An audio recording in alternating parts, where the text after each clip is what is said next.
Blessed be everyone. Welcome to my YouTube channel. Today we are talking about tarot and getting to know yourself better using the tarot. Tarot for self-inquiry, self-development, self-knowledge. Know thyself with the tarot. Knowing yourself and what makes you tick, what makes you do the things that you do is really helpful to you because it can help you meet the goals you want to meet. It can help you with your magic. It can help you manifest the life you want to manifest. It can help you change the things that you need to change in your life to have a better life. So it's a wonderful companion tool to have with you, particularly if you are doing shadow work or any kind of work where you're just wanting to know why you keep sabotaging yourself. Why do the same people keep coming into your life and making it difficult? Why do you choose the things you choose? And why do you not go for the things you'd like to go for? The tarot can really help you. It's more than a tool of divination. It can be a tool of deep self-reflection and self-knowledge. But before we go into how you can use the tarot to get to know yourself better, my name is Sandra. I am the creator of the Confident Tarot Reader course. I am also the creator of a new free masterclass, How to Read the Tarot with Ease. And this is reading the tarot simply using your intuition, where you don't even need to know the meanings of the cards to read the cards. It's a free masterclass. It goes for about 50 minutes and it will just help you trust your intuition and know how to trust your intuition when you're reading the cards. So there's a link in the description field below this video. It's under the free resources section. So reading the tarot for yourself can be tricky because you can be quite subjective when you're reading the tarot for yourself, and often you may find that for some situations you may prefer somebody else to do a reading for you. In which case, if you do want a reading or any coaching, any tarot coaching, I also do that.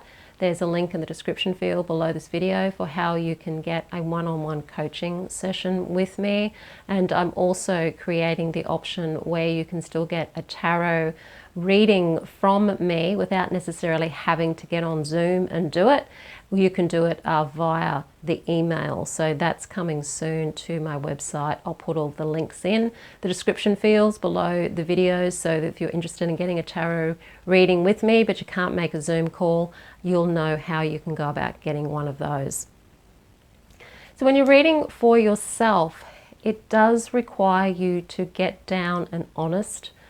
And sometimes that can be difficult, sometimes that can be confusing, and then it can be helpful to have somebody else to bounce ideas off. But the first thing to realize is that when you're learning the tarot, you're probably the one you're going to read for the most.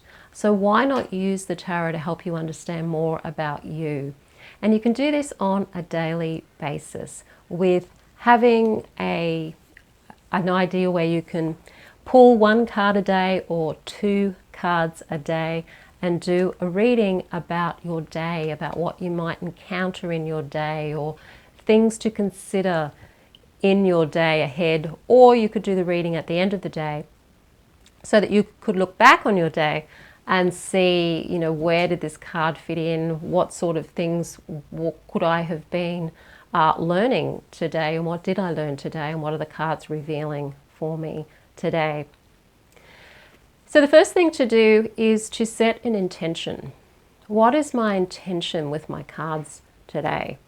Do I want to know how the day is going to go? Do I want to know what I need to know about today, which is a really good common tarot question, which is, what do I need to know to have an easier day? What do I need to know to get through the day in a very productive way? What do I need to know to be successful in what I'm trying to do today? Those kinds of questions. And then shuffle your deck, as I'm doing here. And then you can either pull the top card, or I sometimes like to split the deck and just pull the top card after you've split the deck. You might decide to just do one card, in which case you could have asked the question, what do I need to know today to help me succeed? In this case, the Fool came up. And if you're just looking at the Fool card, using your intuition, using the picture on the card, and this is the Waite-Smith deck, you can see that there's a character here and they look like they're actually feeling quite at ease and quite carefree. But they could be walking off a cliff and they don't seem to care. They don't seem to notice they're not actually looking. And there's a little dog in this card at the bottom as well. And the dog could be warning them that there's a cliff coming up. Often it's referred to as the instinct or the ego there, telling you to be careful. But there's wild abandon in this character. It's like they know that if they step off the cliff, you know, maybe it isn't that high up. Maybe there is actually ground underneath that, a meter down. We can't see what's actually below that cliff. It might not be a high cliff. It might just be a step onto the ground. We really don't know. We do see that there's mountains in the background there, often snow-covered mountains, but we really don't know how high that cliff is. So we don't know if there's ground underneath or if they're actually stepping off into an abyss. But the message of the card in an upright position has a lot of energy that sort of says, you know, maybe take a risk today. Maybe just take the day with, you know, trusting in the universe. Trust that everything's going to be okay. Try something new. Try something different. Try something you've never tried before. Try trusting instead of having to control everything. That could be the message that this card brings up just by looking at the picture. If you know the meaning of the card, you'll know that in the upright position, it can mean to trust. It can mean to try something new, to begin something new. It can mean to be a little bit more in the way of taking risks. Be more carefree. Don't be so bogged down in needing to control everything and needing to know what the end result is going to be before you even start anything. So you could see this card and get a feeling for it. You might have a feeling that you relate to that carefree nature, and so it's speaking to you. You may feel it in your heart chakra. You may feel it in your solar plexus when you look at the card and go, yes, wild abandon is the way to go today.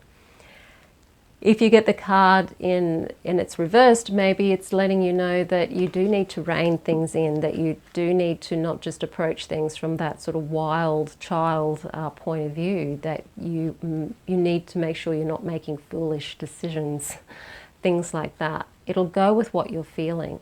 You may feel in your gut that the Fool card, when you see it one day, might mean that you need to be careful and not be foolish, but the next day you might get it again and it's got a totally different feel to it.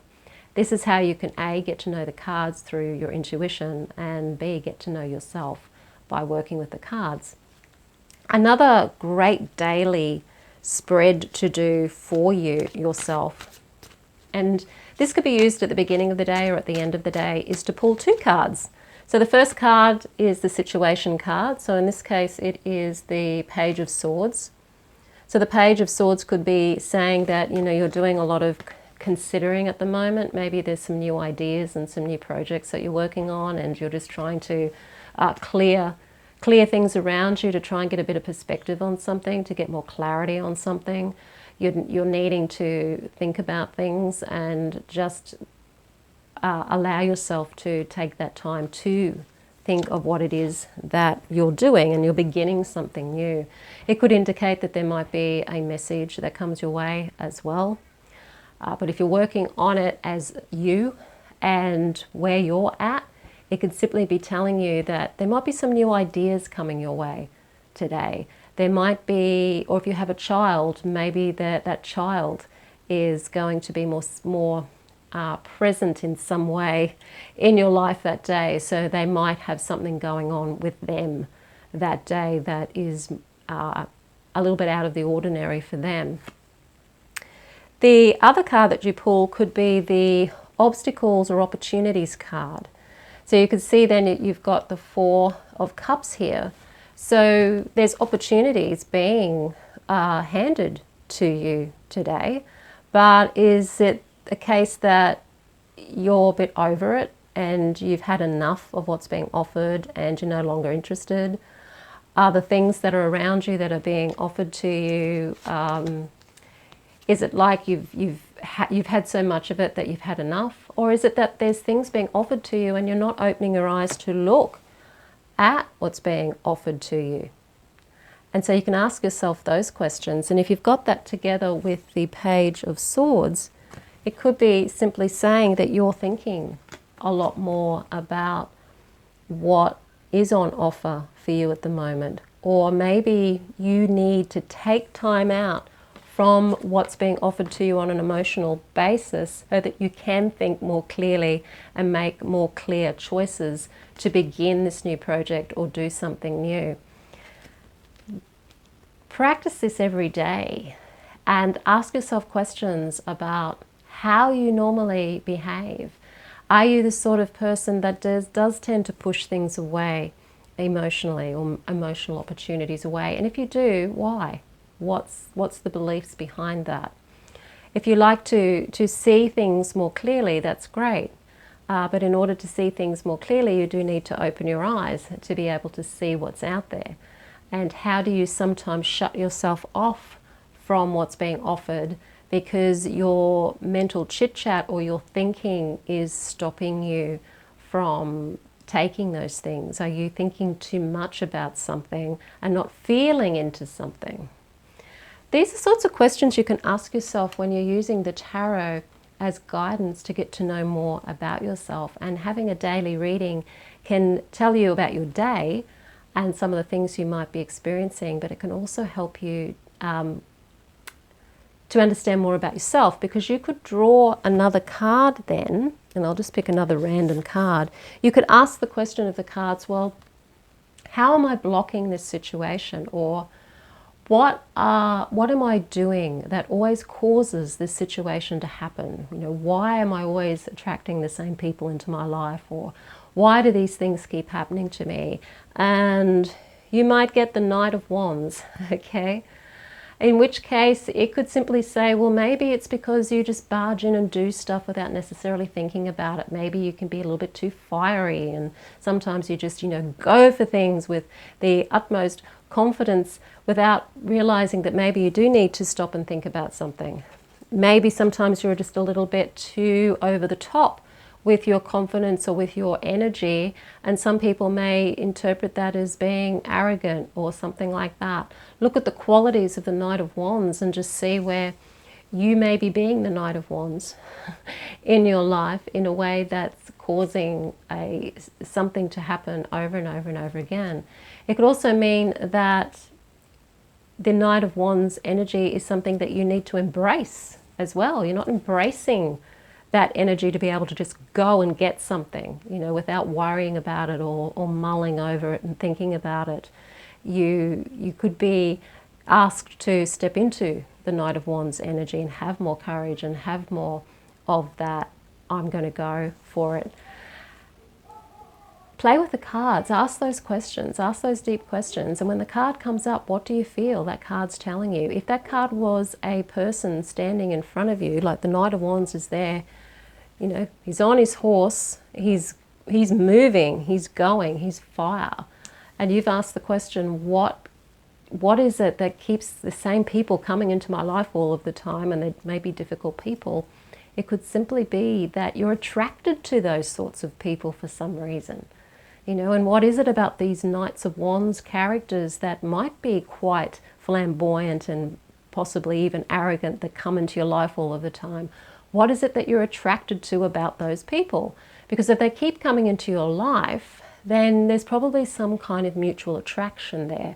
And I'm not saying that it's a physical attraction or a sexual attraction, that it's an attraction of energy, an energetic attraction. So what is it about the Knight of Wands characters that you find when you first meet them, there's something there that's charismatic about them maybe, or they're showing you aspects of yourself that you're not allowing to come out. Maybe you're not allowing your Knight of Wands to come out, and so you're seeing other versions of the Knight of Wands. Maybe you've got some suppressed negative qualities of the Knight of Wands within yourself that you're not seeing from a shadow work perspective, that if you looked at it and you integrated those qualities, you could then utilize those in a way that could make you then more powerful in your life, and then those people would go away. So use your cards like that to ask them questions, and even if there's many different scenarios or possibilities in the card that you get, allow them all to just be there with all of those possibilities, and ask yourself, questions as you remember the reading throughout the day. See how you're going throughout the day and how that card may be playing into your life during the day. Or if you're doing it at the end of the day, what were you doing? Who did you meet? Who were you talking to or watching, or something, if you were watching even social media, that had that Knight of Wands energy? And what does that tell you about you and your life? So many fun ways that you can work with the tarot. But if you do want to become a confident tarot reader, I have a Confident Tarot Reader course. It helps you read the tarot, again, using your intuition as well as your knowledge of the cards, as well as other aspects of the cards like numerology, the astrology, and also some of the connections to the Kabbalah and the stories that the tarot tell, and how you can work with the stories simply by looking at the cards and how they relate to each other simply from a pictorial point of view, how they connect with each other, because they do. They visually connect. They're an interface between you and your subconscious mind. If you're reading for another person, they're an interface between you and the other person's subconscious mind. That's what they are. They're an interface. So learn to use them well and have fun with them. And if you do want to learn tarot with me, the Confident Tarot Reader course is there, and you can enroll at any time. If you like the video, hit the like button, share it with your friends. Don't forget to subscribe. I am Sandra from mysterywitchschool.com. Blessed be.